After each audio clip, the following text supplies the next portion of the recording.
कभी कभी ना हजारों साल पुराने ग्रंथों में आज के जमाने की सच्चाइयां छिपी होती हैं। जरा सोचिए, एक 3000 साल पुराना श्लोक और वो भी किसी लीडर के दिमाग को पढ़ने का एक जरिया बन जाए। आज हम ठीक यही करने वाले हैं। एक प्राचीन युद्ध के मैदान में चलेंगे और देखेंगे कि कैसे एक बहुत शक्तिशाली लीडर का जो सबसे बड़ा आत्मविश्वास था, वही उसकी सबसे बड़ी कमजोरी बन गया। तो सवाल यही उठता है कि किसी भी लीडर का अपना जो बायस होता है, जो उसका अपना नज़रिया होता है, वो किसी बड़े फैसले की घड़ी में उसकी रणनीति को कैसे बदल देता है।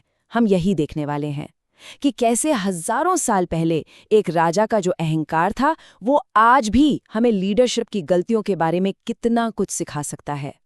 और ये रहा वो श्लोक, हमारी शक्ति अपरिमेय है और हम दादा भीष्म द्वारा पूरी तरह से सुरक्षित है, जबकि भीम द्वारा सावधानीपूर्वक संरक्षित पांडवों की शक्ति सीमित है। अब पहली नज़र में सुनने में तो ये सिर्फ अपनी ताकत की बड़ाई लगती है ना? लेकिन ये शब्द दुर्योधन के हैं और इन्हीं शब्दों में उसके पतन के बीज छुपे हैं। चलिए इसे जरा परत दर परत खोल कर देखते हैं। तो समझिए, ये सिर्फ शब्द नहीं है, ये एक बहुत बड़े विशाल युद्ध की पहली हुंकार है। ये बयान एक तरह से उस लीडर के मन की एक्सरे इमेज जैसा है, जो अपना सब कुछ दांव पर लगाने जा रहा है। अगर एकदम सीधी सादी भाषा में कहें तो ये श्लोक बस एक मिलिट्री कंपैरिजन है।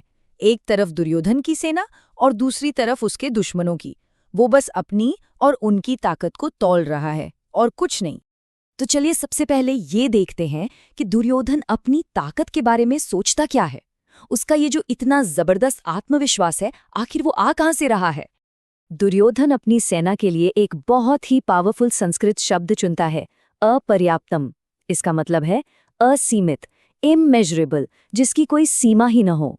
जरा सोचकर देखिए कि वो कितना ज्यादा कॉन्फिडेंट होगा। उसे अपनी जीत पर कोई शक ही नहीं है। लेकिन दिलचस्प बात तो ये है कि उसका ये सारा का सारा आत्मविश्वास आ कहां से रहा है। उसकी सेना अपरिमेय और पूरी तरह सुरक्षित है, पर क्यों? वजह है दादा भीष्म। उसकी पूरी की पूरी स्ट्रैटेजी सिर्फ और सिर्फ एक इंसान पर टिकी हुई है। दुर्योधन के लिए तो हिसाब एकदम सीधा है। भीष्म इज इक्वल टू जीत। वो ये मानकर चल रहा है कि जब तक भीष्म उसके साथ हैं, उसे कोई हरा ही नहीं सकता। बस यही उसकी पूरी सोच का सेंटर पॉइंट है। अच्छा, अब सिक्के का दूसरा पहलू देखते हैं। दुर्योधन अपने दुश्मनों को यानी पांडवों को किस नज़र से देख रहा है? यहाँ पर दुर्योधन की सोच का पूरा नक्शा साफ दिखता है। अपनी सेना अपरिमेय और पूरी तरह सुरक्षित, और वहीं दुश्मनों की सेना सीमित और बस सावधानी से सुरक्षित। ये तो जमीन आसमान का फर्क है उसकी नज़रों में। और देखा जाए तो ये सेनाओं की नहीं बल्कि उनके कमांडरों की लड़ाई है। एक तरफ है भीष्म, जिन्हें वो सबसे अनुभवी जनरल मानता है, और दूसरी तरफ है भीम, जिसे वो कुछ भी नहीं समझता। दुर्योधन सबके सामने भीम का मजाक उड़ाता है। उसे भीष्म के सामने एक अंजीर की तरह बताता है, मतलब बिल्कुल मामूली। ये सिर्फ आत्मविश्वास नहीं है, ये घमंड है, अपने दुश्मन को नीचा दिखाने की एक सोची समझी कोशिश। लेकिन कहानी में एक बहुत बड़ा ट्विस्ट है।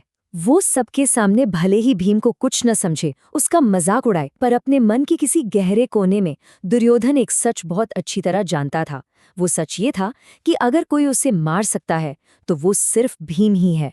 और यहीं पर असली मनोवैज्ञानिक खेल सामने आता है। उसके पब्लिक कॉन्फिडेंस और उसके पर्सनल डर के बीच एक बहुत गहरी खाई है। उसका जो घमंड है ना, वो असल में उसकी ईर्ष्या और उसके डर को छिपाने का बस एक मुखौटा है। तो चलिए अब इन सभी टुकड़ों को जोड़ते हैं।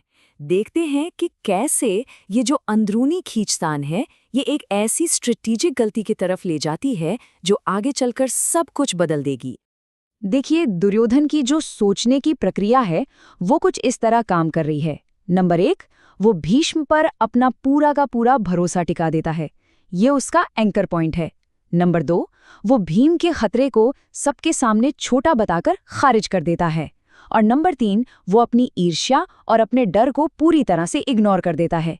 बस इन 3 कदमों के बाद वो अपनी जीत के पक्के यकीन पर पहुंच जाता है। और जानते हैं, सबसे डरावनी बात यही है, दुर्योधन के मन में अपनी जीत को लेकर जरा सा भी शक नहीं था। वो पूरी तरह से आश्वस्त था। और यही जो अंधा आत्मविश्वास होता है ना, वो किसी भी लीडर की सबसे बड़ी गलती बन सकता है। तो आखिर में ये 3000 साल पुराना श्लोक हमें एक ऐसा सबक सिखाता है जो आज भी उतना ही सच है। सबसे खतरनाक दुश्मन बाहर नहीं होता, बल्कि हमारे अंदर ही होता है। हमारा अपना बायस, हमारा डर और हमारा वो अंधा आत्मविश्वास जो हमें सच देखने ही नहीं देता।